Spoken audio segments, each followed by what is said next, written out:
Second World War, best ending. That had to be the end. That was a great finale. You couldn't follow that, could you?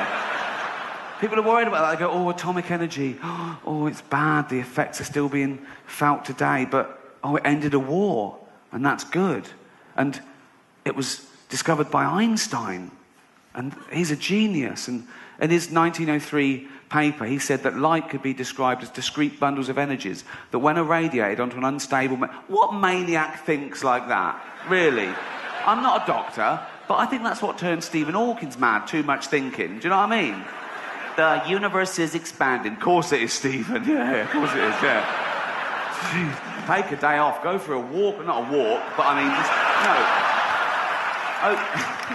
no. Open a window. Watch a bit of TV. Robot Wars is on. You love that, don't you? Greatest mind on the planet. People say, oh, we shouldn't have a go at Stephen Hawking. Oh, he's a genius. He's not a genius. He's pretentious. Born in Oxford and talks with that fake American accent.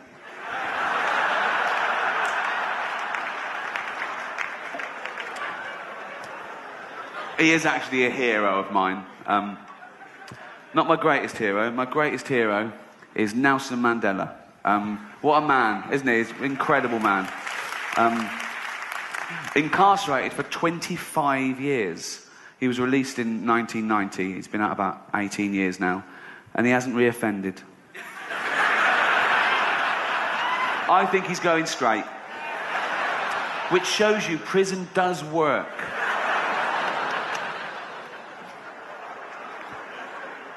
I learnt a lot last year about one of your great American heroes, Rosa Parks. It was the 200-year celebration of the abolition of slavery in Britain last year. We were a bit ahead of you on that. But well done. Well done. But the abolition of slavery wasn't the end of racism. Racism was still inherent in society as late as the 50s and 60s in England and America. And it was this one incident that sparked off the civil rights movement. A young black woman called Rosa Parks refused to give up her seat to a white person on a bus. It was the law, but she'd had enough. And she was arrested for that. But then that law was changed. But she didn't stop there. She started sitting in those seats meant for disabled people.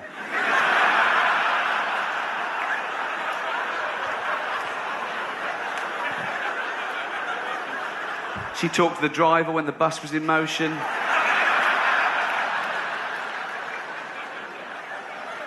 Did she have the correct change ready? Did she, bollocks?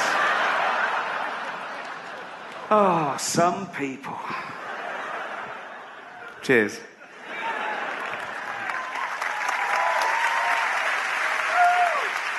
I'm not a political comedian. I used to be quite political. Growing up, that 15, 16-year-old becoming aware and, well, you did it to annoy your parents, obviously, but I think we're inundated with politics from an early age. I think everything is charged with politics and morality and the way to live.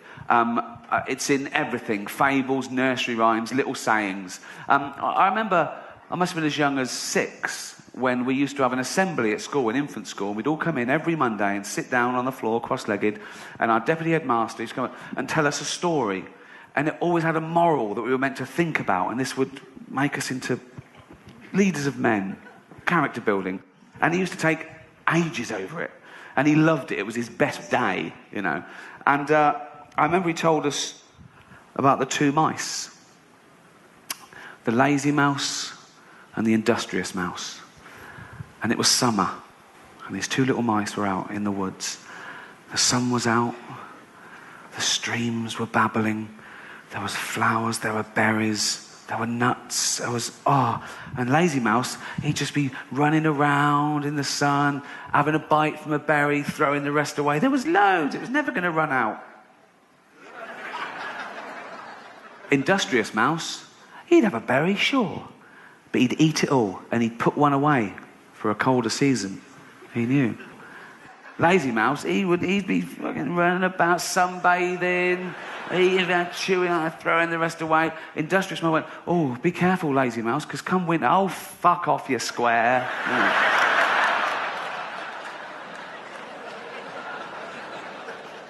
The The fall comes, same sort of pattern. The last of the berries, he's chewing there, throwing the rest away. He's just like chilling out. He's kicking through the leaves. You can't see him. If you saw the leaves moving, he'd be under the leaves, basically. You'd go, what's that? It's Lazy Mouse underneath them. If you could go under there, like the Discovery Channel, you'd see Lazy Mouse going, fuck it.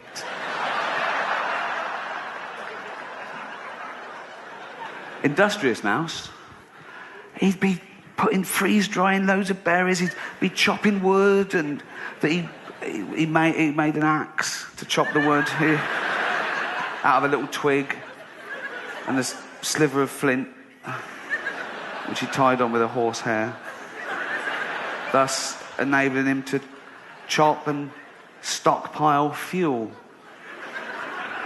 So, winter comes, different pattern. The ground's hard, there's nothing, there's no fruit, there's no berries, there's no nuts, there's nothing at all on the trees. And he can't find anything, and he's starving, and he's freezing, and he's losing his body weight. And of course, Industrious Mouse, now he's in his cottage that he built. Somehow. Roaring log fire. Just sitting there, rocking, on a pebble. Knock at the door. Who's that? Obvious, isn't it? So he goes over to the door. He opens the door. It's Lazy Mouse. And he goes, what do you want? He goes, I'm cold and I'm hungry. I can't find any food and I think I'm going to die. And he goes, well, I did warn you, didn't I? And he goes, yeah. He goes, never mind. Come in here and share with me. Where's the moral there? Fuck around, do what you want, and then scrounge off a do-gooder. That's a terrible moral for children, isn't it? Awful. He told us the one about the boy who cried wolf. Have you heard that? Oh, well, I'm going to tell you again. Boy, in the Bible, I don't know. I haven't got a specific year, have I? Right? Boy, looking after the sheep for the villagers. That's his job. Look after those sheep, boy. You go, all right, yeah. But he gets a bit bored. Probably gets a bit sleepy if he's counting them. Right? And he thinks, oh, I'll have a laugh here. He goes, wolf, wolf. And the villagers come up and they go, where's the wolf? He goes, there's no wolf. They go, oh, you go. So next day, he gets bored again. He thinks, that worked a treat. He's got very little imagination. He goes, I'll do that again. Okay? So he goes, wolf, wolf. Where's the wolf? There's no wolf. Oh, you can't. So the next day, he's sitting there. There really is a wolf. And the wolf comes up and he goes, wolf, wolf, wolf, wolf. But the villagers don't come. And the wolf eats all the sheep.